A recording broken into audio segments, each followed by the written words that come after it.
Hello बच्चों, कल हमने जो पढ़ाया था कुछ बच्चों ने होमवर्क किया है और कुछ को प्रॉब्लम थी। वो प्रॉब्लम हम सॉल्यूशन कल करके बताएंगे। कल जो जो पढ़ा था वो याद है सबको? हमने बताया था कि किसी भी समुच्चय के कितने संभव उपसमुच्चय हो सकते हैं, तो उनकी संख्या का formula 2 to the power n। इसके बाद संबंध की एक परिभाषा बताई थी कि दो समुच्चयों A और B के कार्तीय गुणनफल का प्रत्येक उपसमुच्चय A से B में एक संबंध होता है। इस संबंध को हम तीन तरह से लिख सकते हैं। पहली विधि थी सूची विधि, दूसरा समुच्चय निर्माण विधि और तीर आरेख विधि। सूची विधि में हम समुच्चय के अलग अलग अवयव लिखते हैं संबंध के, वो अवयव ऑर्डर्ड पेयर में रहेंगे। और समुच्चय निर्माण विधि में ऑर्डर्ड पेयर का एक स्वेच्छ चर अवयव लेंगे, आर्बिट्रेरी एलिमेंट, उसका दोनों क्रमित युग्म के अवयवों के बीच का संबंध लिखेंगे। और तीर आरेख विधि में हम दो समुच्चय के अलग अलग अवयव वेन आरेख से बनाएंगे और किस अवयव का किससे संबंध है ये तीर द्वारा प्रदर्शित करते हैं। इसके बाद हमने संबंध का प्रांत और परिसर निकालना बताया था। संबंध के अवयव यदि सूची विधि में है तो उसके क्रमित युग्म का, संबंध के अवयवों के क्रमित युग्म के प्रथम घटक को समुच्चय का प्रांत कहते हैं, संबंध का प्रांत कहते हैं। परिसर संबंध के अवयवों के द्वितीय घटक के समुच्चय को प्रांत कहते हैं। और सह प्रांत जो संबंध का द्वितीय समुच्चय होगा, यदि A से B में संबंध है तो B को संबंध R का सह प्रांत कहते हैं। इसमें एक क्वेश्चन ठीक से शायद नहीं दिख रहा था, R4 हमने लिखा था, R4 AB such that 10 is greater than or equal to A plus B greater than or equal to 5। इसको फिर से देख लो, कर लेना। आगे बढ़ते हैं आज संबंध के प्रकार में। पहले प्रकार का संबंध है रिक्त संबंध। A क्रॉस B का ऐसा उपसमुच्चय जिसमें कोई अवयव न हो वो रिक्त संबंध कहा जाता है। होमवर्क में हमने जो क्वेश्चन दिया इसमें R2 रिक्त संबंध आया है। इसी तरह से सार्वत्रिक संबंध या यूनिवर्सल रिलेशन, R समुच्चय संबंध R यदि A क्रॉस B का पूरा समुच्चय हो जाता है तो वो संबंध सार्वत्रिक संबंध कहलाता है। होमवर्क में जो क्वेश्चन दिए थे उसमें R4 जो आया है वो सार्वत्रिक संबंध आया है। उसको फिर से देख लेना चेक करके कि A क्रॉस B के सभी अवयव यदि समुच्चय R में होंगे तो वो संबंध सार्वत्रिक हो जाएगा।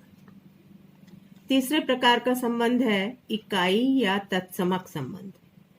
इस संबंध को R भी लिख सकते हैं, R संबंध को हम IA लिखते हैं। इसमें इस संबंध में जो क्रमित युग्म AB है ऐसा होगा such that A equal to B, यानी दोनों कोऑर्डिनेट समान होंगे। इस क्रमित युग्म के दोनों अवयव समान होंगे। उसके साथ ही साथ एक कंडीशन और है इसमें कि for every A belonging to A, यानी संबंध का जो डोमेन है उसके सभी अवयव का प्रतिबिंब संबंध खुद से अवश्य होगा। जैसे A एक समुच्चय लें 1 2, तो IA में दो अवयव होंगे 1 1 2 2। अगर समुच्चय A लेते हैं 2 3 4, तो IA में अवयव होंगे 2 2 3 3 4 4। जितने अवयव A में हैं उनका खुद से संबंध IA में होना चाहिए, तभी वो इकाई या तत्समक संबंध कहलाएगा। तो अगर कोई संबंध बताना है कि वो तत्समक है कि नहीं तो उसके अवयव आप चेक करिए। यदि सभी अवयव का खुद से संबंध है तो वो तत्समक होगा। उसके अतिरिक्त इसमें कोई भी अवयव ऐसा नहीं होगा जिसके दोनों क्रमित युग्म बराबर ना हो। ठीक है, अब आगे बढ़ते हैं। चौथे तरह का संबंध है प्रतिलोम संबंध या इनवर्स रिलेशन। किसी भी संबंध का प्रतिलोम कैसे निकालते हैं? तो यदि कोई संबंध R में अवयव XY हैं, जहां X बिलोंग्स टू A तथा Y बिलोंग्स टू B, यानी संबंध A से B में है और उसके ऑर्डर्ड पेयर XY होंगे। पहला अवयव A में बिलोंग करता है, दूसरा अवयव B में बिलोंग करता है। तो प्रतिलोम संबंध के अवयव इसी ऑर्डर्ड पेयर के प्रथम और द्वितीय अवयव को बदल दें, यानी द्वितीय को प्रथम कर दें, प्रथम को द्वितीय कर दें, तो YX हो जाएगा such that Y belongs to B तथा X बिलोंग्स टू A।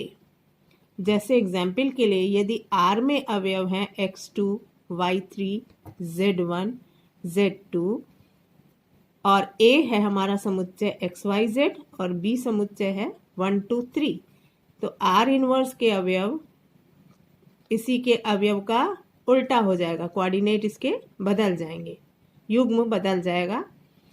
तो ये 2x हो जाएगा, 3y, Z1 की जगह 1z और Z2 की जगह 2z हो जाएगा।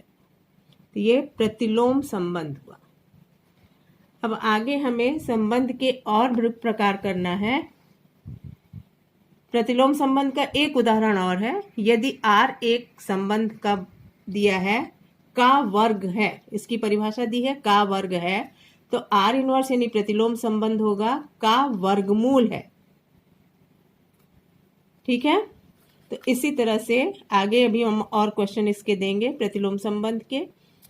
आगे जो हमें द्विआधारी संबंध पढ़ना है उसके लिए हमें जो संख्याएं हैं उसके कुछ निश्चित समुच्चय हैं जिनका एक सिंबल है, वो संख्याओं के बारे में हम बता रहे हैं। तो पहले हम संख्या पद्धति जान लेते हैं। कितनी तरह की संख्याएं होती हैं, उनके समुच्चय को किन किन सिंबल्स से प्रदर्शित करते हैं। तो संख्याएं मुख्यतः दो तरह की होती हैं, वास्तविक और अवास्तविक। अवास्तविक संख्या यदि हम किसी ऋणात्मक संख्या का वर्गमूल करें तो वो वास्तविक नहीं है, वास्तव में नहीं होगी। इसलिए ऐसी संख्याओं को जो ऋणात्मक संख्या का वर्गमूल हो वास्तविक अवास्तविक संख्या कहते हैं। और अंडर रूट -1 को केवल हम I से प्रदर्शित करते हैं, यानी अंडर रूट -1 की जगह हम I लिखते हैं। इस अंडर रूट के अंदर ऋणात्मक संख्याओं को छोड़कर जितनी भी संख्याएं तुम जानती हो वो सारी संख्याएं क्या है? वास्तविक संख्या। और इन दोनों को मिला करके भी एक संख्या होती है जिसको हम कहते हैं सम्मिश्र संख्या, जिसको Z से भी प्रदर्शित करते हैं इनके समुच्चय को और C से भी प्रदर्शित करते हैं। इन संख्याओं के बारे में डिटेल में तुम लोग फर्स्ट ईयर में पढ़ चुकी हो।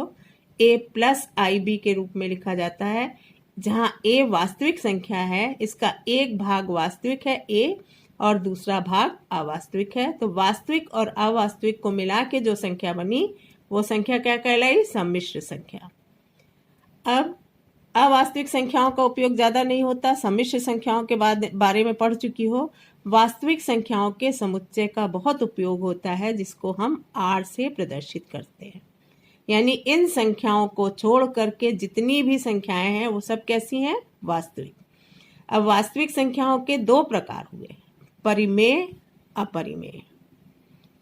अपरिमेय संख्या पहचान लोगी तो परिमेय अपने आप आ जाएगी। अपरिमेय संख्या है √2 अपरिमेय है, √3, √5 जिसका वर्गमूल नहीं निकाल सकती हो, √7। इस तरह की ऐसी संख्याएं अपरिमेय कहलाती हैं।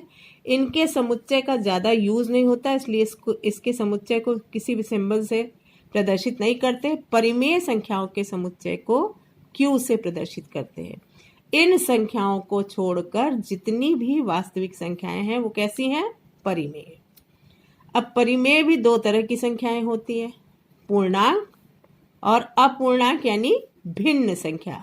भिन्न में दशमलव संख्याएं भी आ सकती हैं जो P/Q के रूप में लिखी जा सके, जहां P और Q परस्पर अविभाज्य है।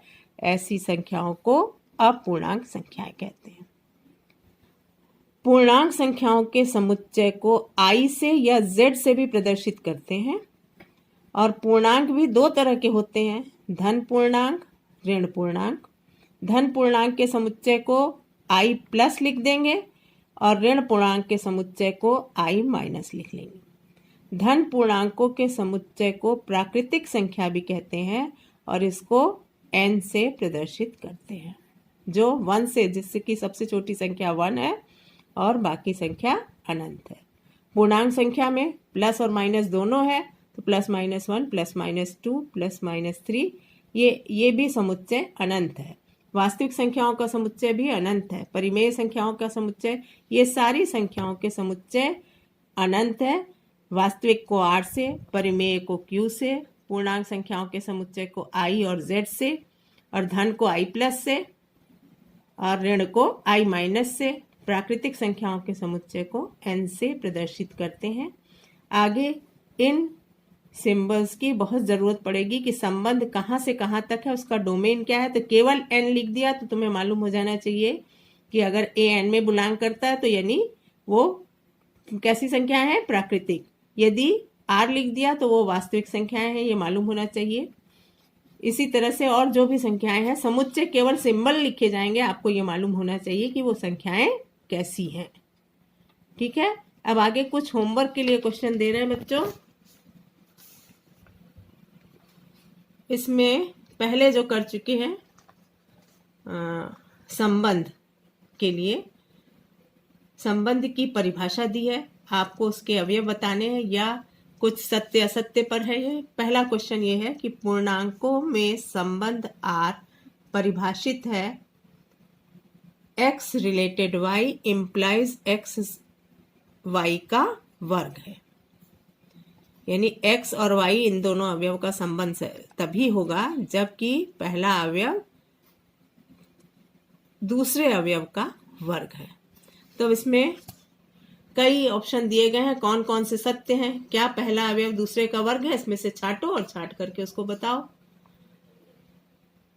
इसकी फोटो खींच के भेजना। दूसरा क्वेश्चन है, यदि x 2 3 4 5 y 3 6 7 10 और r इस प्रकार परिभाषित है, ये परिभाषा दी गई है कि x से y विभाज्य है, x से y विभाज्य है, यानी x y में x का भाग चला जाता है, पूर्णतः विभाजित हो जाता है। x बिलोंग्स टू x और y बिलोंग्स टू y, तो r को ज्ञात करना है। x और y दिए गए हैं, तो इनमें ऐसे पेयर लो कि y को x से भाग दिया जा सके। तीसरा क्वेश्चन तुम्हारा x समुच्चय दिया 2 4 6 8, y समुच्चय 1 2 3 4।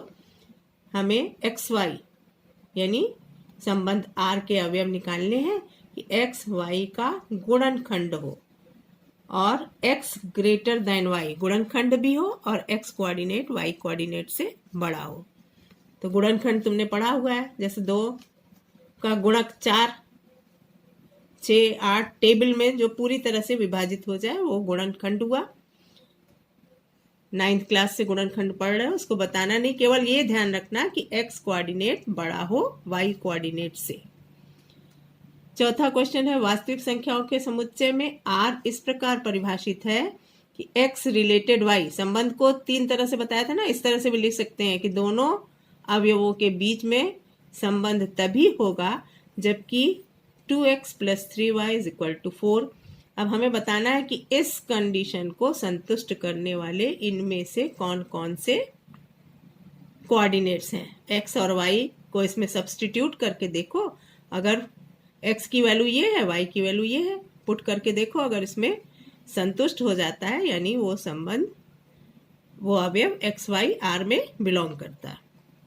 पांचवा क्वेश्चन है, a दिया गया है समुच्चय 2 3 4 5 6, तो इनमें से निम्नलिखित संबंध के अवयव, ये सारे क्वेश्चन वैसे ही है कि हमें संबंध की परिभाषा दी गई है, अवयव बताना है। यहाँ एक्स वाई बिलोंग्स टू एक ही समुच्चय दिया गया है, तो ये बताया था कि संबंध R A क्रॉस B का भी उपसमुच्चय हो सकता है, A क्रॉस A का भी हो सकता है, खुद से ही उसी समुच्चय में भी संबंध परिभाषित हो सकता है। तो यहाँ